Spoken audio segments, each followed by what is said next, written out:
Ma passion pour l'espace remonte à assez longtemps, quand j'étais toute petite.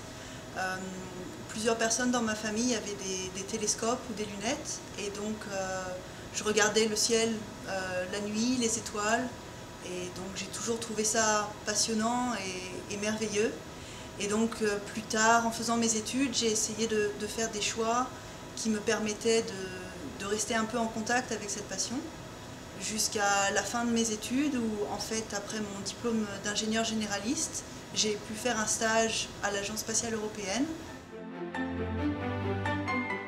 Donc j'ai passé un bac scientifique au lycée, que j'ai ensuite poursuivi avec une école d'ingénieur généraliste avec prépa intégrée, donc une école d'ingénieur en 5 ans, en génie des systèmes industriels, donc pas vraiment orienté vers l'espace, mais le profil généraliste en fait me permettait de garder un choix assez ouvert dans mes études, et donc éventuellement grâce à mes stages, grâce au développement de mes études, c'est comme ça que j'ai au final réussi à m'orienter plus vers le domaine spatial. Ne pas perdre espoir, continuer de poursuivre son intérêt, essayer de se maintenir au courant de tout ce qui se passe et essayer de savoir qu'est-ce qui intéresse le plus cette jeune fille. Est-ce que c'est plutôt la partie scientifique, les études, et donc s'orienter peut-être plutôt vers une formation universitaire, etc. Ou est-ce que c'est plutôt les opérations, les activités spatiales, piloter les satellites? Et dans ce cas-là, c'est plutôt une formation d'ingénieur, etc.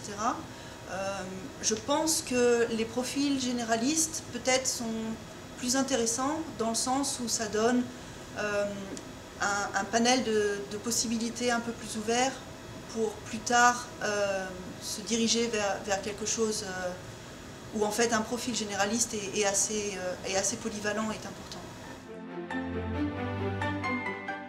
Je dois dire que j'ai jamais vraiment senti de différence de ce point de vue par rapport à mes collègues masculins. J'étais généralement la seule femme dans l'équipe pour la plupart du temps de la mission, mais j'ai jamais vraiment ressenti de différence homme-femme. C'est vraiment une équipe ensemble, et certaines sont des femmes, certains sont des hommes, mais en soi ça ne pose pas vraiment de difficultés.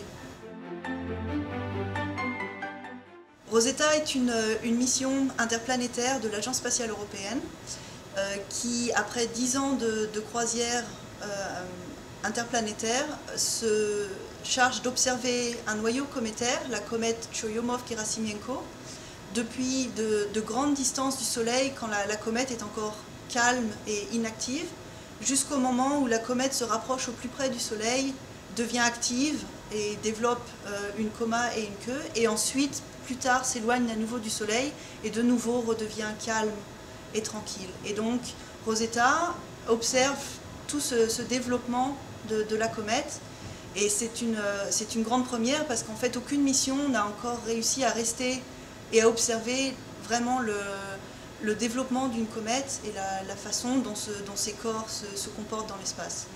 La NASA a déjà réussi à lancer des bolides sur une comète, mais c'était plus un impacteur. Alors que nous, vraiment, on va essayer de se poser en douceur sur cette comète et de faire des mesures in situ pendant plusieurs jours.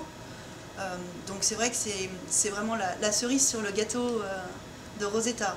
Et il s'appelle Rosetta parce que la sonde, la mission, va nous aider à comprendre le langage du système solaire, comment le système solaire s'est développé, un peu de la même manière que la pierre de Rosette a aidé Champollion à déchiffrer les hiéroglyphes égyptiens et à traduire plus tard en langage moderne ce que les anciens Égyptiens écrivaient avant sur les murs. C'est vrai que c'est un projet qui est proche de mon cœur. J'ai parfois tendance à penser à Rosetta, à la sonde, un peu comme à une personne, à une amie un peu. Donc Donc c'est vrai que c'est un lien qui se crée qui est assez fort. Et donc il y a aussi une équipe, on travaille toujours en équipe, c'est un travail qu'on ne peut pas faire seul, c'est forcément quelque chose qui se passe en équipe. Et donc les liens se développent au bout d'une dizaine d'années forcément.